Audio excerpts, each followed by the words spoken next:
Bonjour, c'est Alexandre. Alors aujourd'hui, on va continuer notre étude sur les plans, en tout cas, on parle des différents plans qui existent dans notre monde.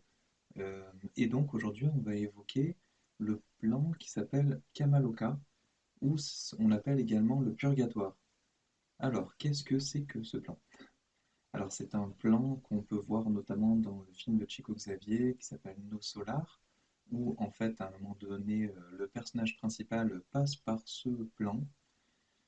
Donc ça se situe où? Ça se situe dans l'astral, c'est-à-dire que lorsque l'être désincarné va remonter et si sa conscience euh, eh bien, s'active lorsqu'il va remonter sur ce plan-là, il va se retrouver dans ce niveau du bas astral qui est le Kamaloka.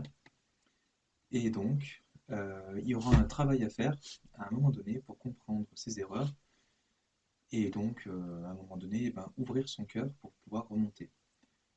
Ouvrir son cœur en demandant pardon ou en donnant de l'amour un maximum à ceux qu'il a pu offenser.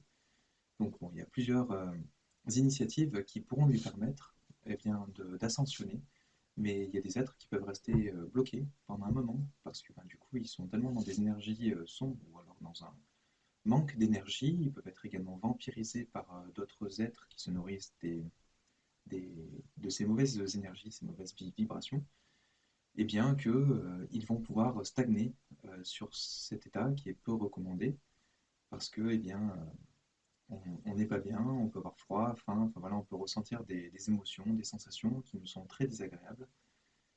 Euh, et donc c'est pour ça qu'il y a des êtres qui prient pour les personnes qui peuvent être, les êtres en tout cas, qui peuvent être coincés dans ce fameux purgatoire.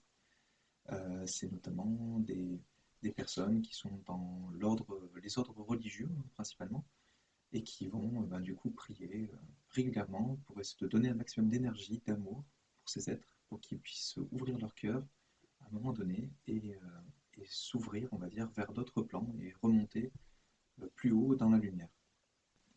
Alors, y aller, ou en tout cas y passer ou non par cette étape, ça va dépendre un petit peu de ce qu'on a pu vivre dans notre vie, notre état mental, nos attirances, nos désirs, s'ils sont assez sombres, ou alors qu'on ne s'est pas respecté, qu'on n'a pas respecté notre corps, qu'on a fait un peu n'importe quoi, si notamment on a fait une sorte de suicide non conscient, c'est-à-dire qu'on a bu de l'alcool, enfin voilà, on a usé un peu son corps prématurément sans en prendre considération, eh bien ça va nous ramener vers des vibrations lourdes qui peuvent nous ramener au niveau conscience dans ces plans-là.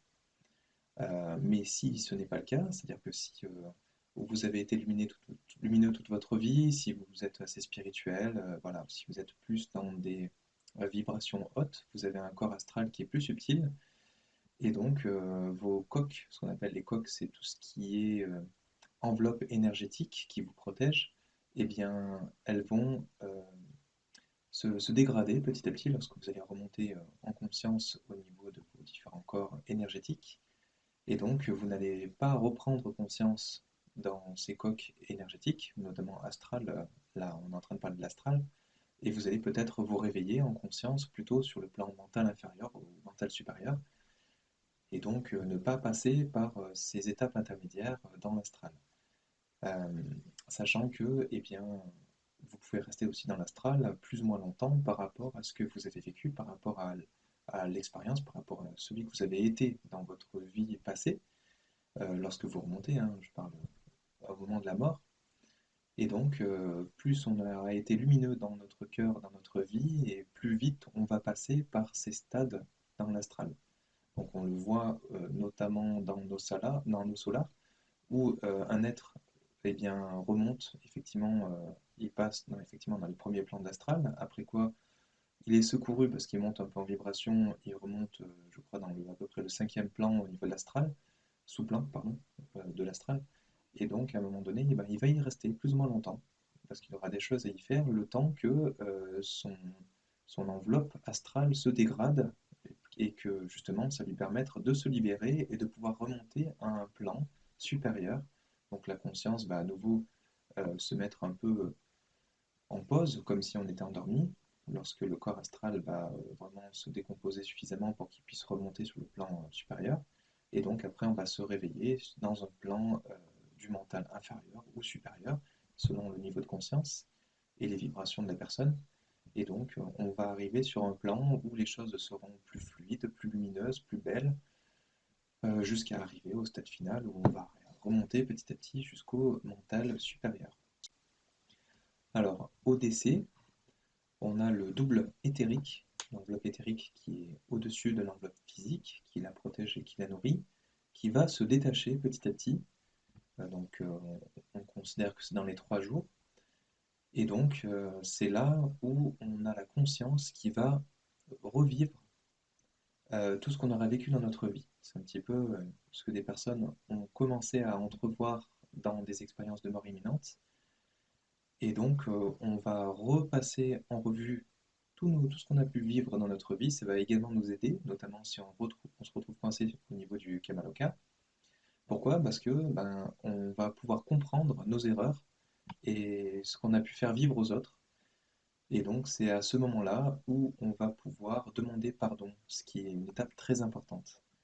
Et potentiellement, on va pouvoir être aidé dans ces étapes, hein, surtout si vous acceptez l'aide, la main tendue qu'on va vous tendre à un moment donné, qui sera soit votre guide, soit votre ange gardien, suivant l'étape, pour vous refaire passer en revue les différentes étapes de votre vie où vous avez pu faire du mal aux autres.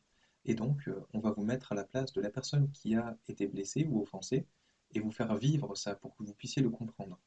Donc en fait, dans l'au-delà, on est là aussi pour vous aider. Vous n'êtes pas là non plus pour rester coincé sur un plan, comme le Kamaloka. Alors ceux qui y restent, c'est aussi parce qu'ils ont leur libre arbitre et à un moment donné, ils refusent l'aide qu'on peut leur donner. D'ailleurs, ça se voit très bien dans nos solars, hein, parce que dans nos solars, eh bien, on tend la main vers certains êtres, mais en fait, ils sont tellement dans un état où ils ne sont pas bien, où ils créent des choses négatives envers eux-mêmes et autour d'eux-mêmes, que du coup, ils se retrouvent coincés. Alors ce plan, on va le retrouver également dans un autre film qui s'appelle Au-delà de nos rêves, où justement, à un moment donné, on est confronté au suicide, et donc, lorsque c'est un suicide conscient, on peut se retrouver assez facilement coincé dans ce stade. C'est-à-dire qu'on pense que le fait de se suicider, ça va nous libérer de certaines choses, alors qu'en fait, pas du tout, au contraire, ça va potentiellement empirer les choses, et on va se retrouver coincé dans un état, dans ce fameux Kamaloka, justement, où eh bien, on va refuser l'aide des personnes qui vont vouloir nous aider, nous assister. Alors c'est pour ça aussi que dans les 36 heures qui vont suivre la mort, il est conseillé de laisser le défunt dans le silence. C'est-à-dire qu'il pourrait être potentiellement autour de son corps et donc visualiser eh bien, tout son passage, toute sa vie qu'il a pu vivre et qui va se voir dérouler devant lui. Donc il faut pouvoir le laisser le plus en silence possible, ne pas lui envoyer trop de choses négatives, lui faire des reproches ou lui parler directement ou le pleurer vraiment intensément, euh, ni eh bien, brûler le corps notamment. Pourquoi? Parce que ça va potentiellement euh, arrêter ce processus, au moins momentanément, ou en tout cas le déranger dans ce processus-là. Donc, essayer de le laisser le plus possible, cet être, dans la paix, pour qu'il puisse justement, dans les premières heures de son décès, eh bien, passer par cette étape-là qui pourra lui être utile dans les autres plans lorsqu'il va pouvoir remonter. Et donc, lorsque le double éthérique se sépare du corps physique, c'est à ce moment-là qu'il y a certains êtres qui peuvent voir des fantômes. Parce que l'éthérique, c'est ce qui est le plus proche au niveau corps subtil de notre plan physique. Donc avec des yeux humains, potentiellement, dans certaines conditions, on va pouvoir entrevoir certaines choses. Alors ce sera plus visible pour des personnes qui ont un peu de clair-vision, parce qu'on a plus de certains degrés de clair-vision, il y en a certains qui voient très très bien tout ce qui est éthérique, mais d'autres, ça va être partiellement, ou alors à certains moments donnés. Alors après, au niveau processus, le corps éthérique, lorsque le corps physique sera décédé, ou en tout cas qu'on ne pourra plus y retourner, eh bien le corps éthérique va petit à petit se désagréger. Alors ça va durer plus ou moins longtemps, hein, ça va dépendre du libre arbitre de l'être qui incarne encore ce corps éthérique. Normalement, en tout cas, il est censé se désagréger dans les jours qui suivent, et donc la conscience après va remonter sur un niveau au-dessus, donc dans l'astral. Alors une fois que le corps éthérique sera désagrégé, on aura le prana, donc qui nourrissait un petit peu tout ça, le physique et l'éthérique, qui va ensuite, cette énergie, pouvoir remonter sur des plans supérieurs. Et donc après, eh bien, on va revenir sur une couche astrale qui est notre couche astrale actuelle, mais qui va peut-être différer du moment où je suis en train de vous parler et du moment de votre décès. Donc potentiellement, vous allez faire un cheminement qui sera différent. Et donc, eh bien, selon ce que vous avez nourri dans votre vie, l'enveloppe astrale sera plus ou moins importante. Et donc, eh bien, plus elle sera importante, plus vous aurez affectionné tout ce qui était désir, tout ce qui est impulsion, voilà, tout ce qui vous ramène vers le bas astral potentiellement, et plus cette couche astrale sera épaisse et importante. Et donc, plus elle sera dense et importante, et moins elle pourra se désagréger rapidement. C'est pour ça qu'il y a des êtres qui vont rester coincés dans l'astral plus longtemps avant de remonter sur d'autres plans supérieurs. Alors, en attendant d'être libéré justement de ce corps astral, on va avoir notre conscience qui sera soit endormie, un petit peu comme dans un rêve, mais qui va durer plus longtemps qu'un rêve classique. Alors ça peut arriver par exemple eh bien, justement parce que vous ne vous reconnaissez pas trop dans l'astral, vous êtes peut-être plus spirituel que dans les impulsions, les désirs, ce genre de choses, ou ce qui est matériel. Et donc vous allez rester inconscient jusqu'à ce que vous vous réveillez sur un plan supérieur, ou alors vous allez rester, alors prisonnier, le mot est un peu fort, mais en tout cas vous allez rester dans l'astral, vraiment le temps que votre enveloppe astrale se désagrège. Et donc, eh bien, après, vous allez pouvoir rester un petit peu comme dans les films No Solar, dans une cité astrale. Hein. C'est peut-être le meilleur endroit lorsqu'on remonte, avec d'autres frères qui sont comme nous, qui sont en train de remonter, ou alors des êtres qui sont autour de nous et qui sont bienveillants, et qui vont nous protéger pour qu'on puisse vivre ce qu'on a à vivre, potentiellement aider les autres qui sont aussi dans l'astral.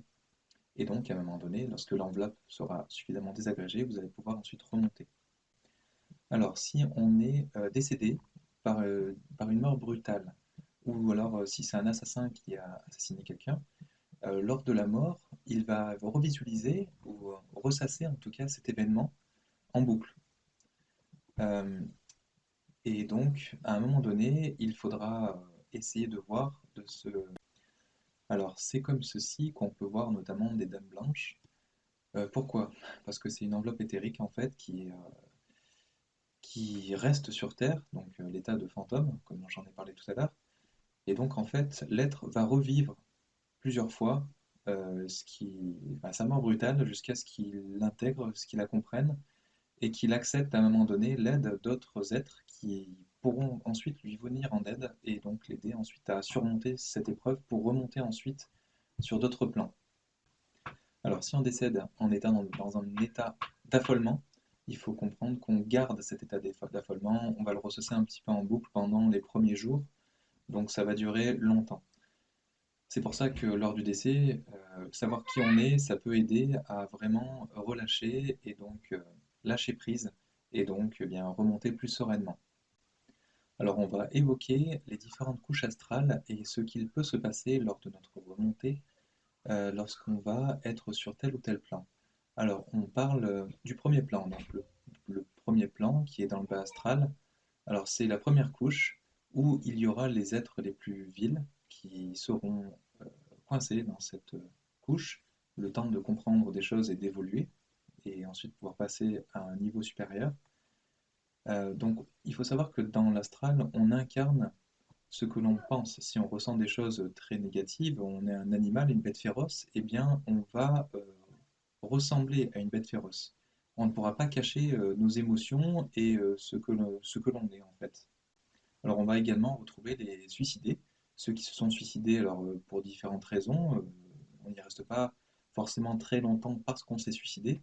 Par contre, ceux qui se sont suicidés pour échapper à ce qu'ils ont pu faire de vil justement dans leur incarnation, là par contre, eux, ils y resteront plus longtemps.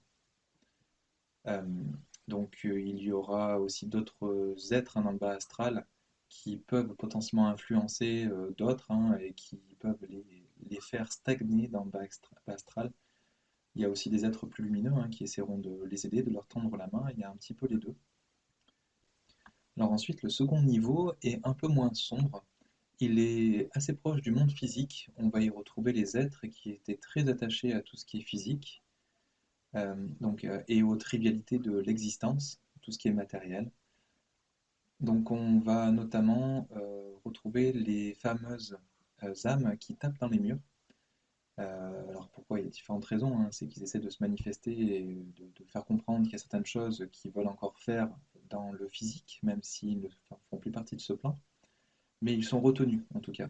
Donc ça peut aussi englober les personnes, enfin les êtres en tout cas, qui étaient beaucoup dans les commérages, qui étaient sans croyance de l'après-vie, des personnes qui étaient potentiellement peu intelligentes, et donc c'est le regret à un moment donné qui peuvent réveiller ces êtres au niveau de ce plan. Donc les regrets qui sont plus matériels, plus physiques. Alors lorsque ces deux premières couches seront éteintes, seront effacées, euh, alors justement, on ne va pas s'en rendre compte lorsqu'on sera plus spirituel ou lorsqu'on justement on sera plus dans la bienveillance.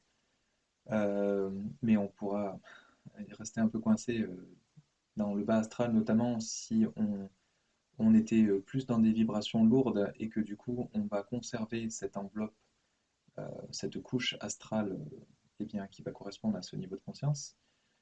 Ensuite, quand on va arriver dans le troisième et quatrième, donc les êtres qui vont pouvoir se réveiller dans cet état et à ce niveau astral, eh bien, ça va être ceux qui étaient on va dire, des personnes qui étaient inspirées par les trivialités mondaines de notre quotidien, dans notre monde physique, mais voilà, qui étaient plus intelligentes, on va dire, plus dans l'intelligence et voilà, dans certaines émotions un peu plus positives, dans des vibrations un peu plus hautes que celles qui vont se réveiller dans le seconde couche astrale, c'est-à-dire celle dont on a parlé précédemment.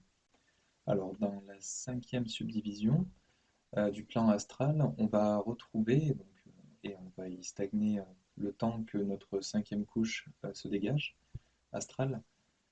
Là, on va retrouver des personnes qui sont plus lumineuses et rayonnantes. Ça va convenir notamment à des êtres qui étaient religieux et qui construisent parfois avec leur imagination un certain monde, on va dire, qui peut se répercuter ensuite sur Terre. C'est ce qu'on trouve notamment dans le film Nos Solar, la fameuse cité astrale qui récupère certains êtres. Donc on peut construire dans l'astral des édifices, des lieux, on va dire, qui sont plus ou moins beaux et qui peuvent inspirer euh, le monde physique. Alors les êtres qu'on va trouver sur ce cinquième sous-plan, ce sont des êtres qui aiment la Terre, qui aiment communiquer avec la Terre et, euh, et qui aiment communiquer via médium.